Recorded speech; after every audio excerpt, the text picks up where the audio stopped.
SBM autonomous college ओडिशार सर्वबृहत college. Eighty 6000 रु ऊर्ध्व छात्र छात्री पढ़ती एवं भिन्न भिन्न क्षेत्र में ये कॉलेज छात्र छात्री मानकर सर्वभारतीय स्तर में दक्षता प्रतिपादित होती अतीत एवं ये कॉलेज रिजल्ट बहु परिमाण में उच्चकोटीर रोचे। ये समस्त को लक्ष्य करी मोर वर्षे दायित्व भितर मुझे देखिली जो कॉलेज रे 60 वर्ष कॉलेज रे पीजी नहीं, तेणु आम समस्त सहयोग माननीय विधायक गवर्निंग बॉडी एवं समस्त कर्मचारी सहायतार आम 10टी सब्जेक्ट रे पीजी पाइचु, जार एडमिशन प्रक्रिया सरी एवं परीक्षा पद्धति से आगे। द्वितीयतः 3टी नुआ सब्जेक्ट यूजी रे सोशियोलॉजी,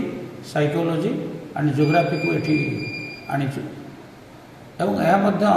गोटे प्रथम वर्षर अनुमति मिलवा पर सीट फिलअप हो जाए। ये बड़ा आश्चर्य कथा, ये सब्जेक्ट जब आगुरी था एथिरे छात्र छात्री माने केते परिमाण में उपकृत होता। आउ एकेडमिक साइड रे आमे 14टी सेमिनार करिचु, तापरे साइंस सोसाइटी एग्जिबिशन करिचु एवं जड़े लब्ध प्रतिष्ठ वैज्ञानिक जो देहांत होती कॉलेज थे गोटे स्मृतिचारण सभा भी करिचु, जो से रसायन विज्ञान अध्यापक तांकर समस्त परिवार बंधु परिजन एठी आसी कॉलेज को साधुवाद देइछन्ति एवं कॉलेज छात्र छात्री माने विभिन्न क्षेत्र में क्रीड़ा ठू आरंभ करी ये जो नुआ ओडिशा, युव ओडिशा, नवीन ओडिशा कार्यक्रम चलती सफलता हासिल करी जिला स्तरीय पुरस्कृत होती। नाटक ठू आरंभ करी सोलो डांस पर्यंत सबु क्षेत्र में जगतसिंहपुर जिले में अग्रणी अनुष्ठान शिक्षानुष्ठान ये तार सुनाम बजाय रखी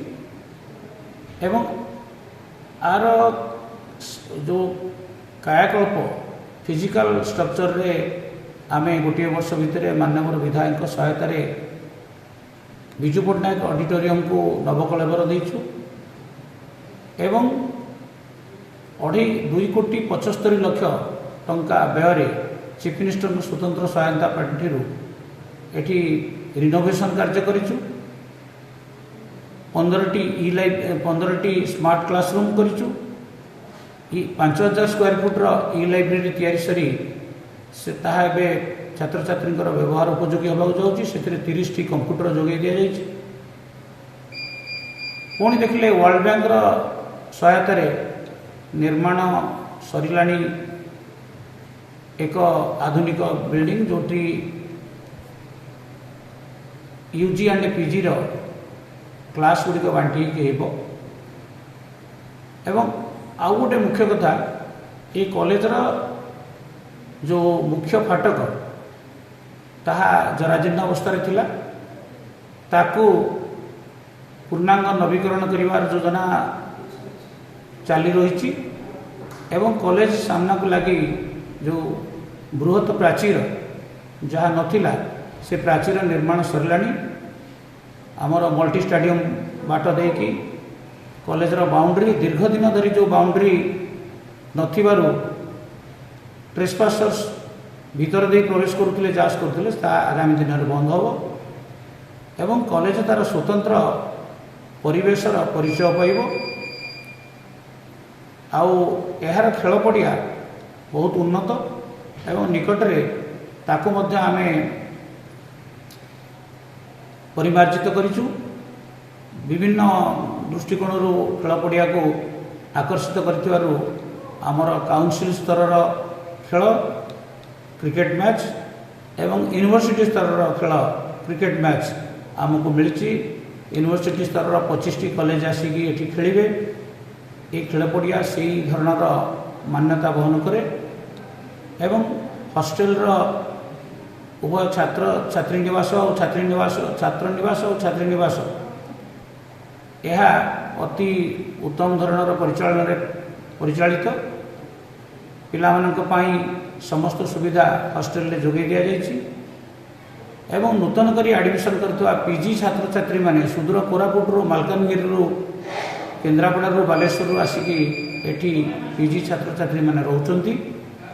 एवं पीजी पाठ्यक्रम सीनियर फैकल्टी मानक सहायता एवं आमर डिपार्टमेंटर शिक्षक बंधु मानक सहायता चली ताहा उत्कल यूनिवर्सिटी रो सिलेबस जहाँकि आमर ऑटोनोमस रो सिलेबस से अनुसार आगामी दिन में यही एसबीएम कॉलेज रो पीजी सफल हम आउ गोटे जिनस आम ये कॉलेज रे गोटे वर्ष करिचु पीपीपी मोड रे 4टी सब्जेक्ट आम पाइचु MBA rural MSc computer BSc ITM and BSc computer honours and law degree पाइबा ये पाठ्यक्रम व्यवस्था होती आगामी शिक्षा वर्ष रे छात्र छात्री माने एठू लॉ एडमिशन करी पाठ पढ़े।